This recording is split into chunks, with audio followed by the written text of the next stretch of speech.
doing a privacy change for 350 million users Yeah. is a really, it's not the type of thing yeah. that a lot of companies would do. We decided that these would be the social norms now, and we just went for it.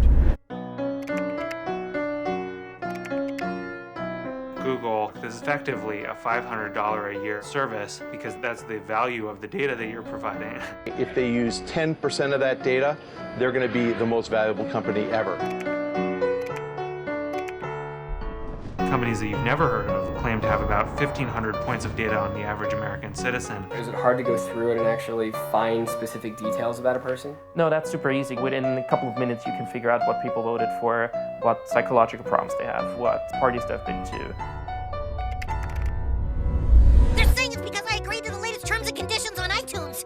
No one has read the terms and conditions. No one in the world. To the extent there have been contract decisions, they've held that these terms and conditions are valid. And what if your phone came with these long terms and conditions said, well, if you use the phone, the government can wiretap you? That would be insane. But that's the kind of world we're living in. Anything that's been digitized is not private. And that is terrifying.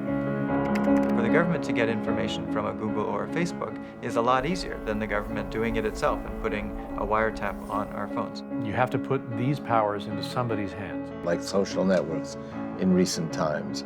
If you have something that you don't want anyone to know, maybe you shouldn't be doing it in the first place. That's always what scared me, was if there's some sort of automated system that just red flags you based on the search term.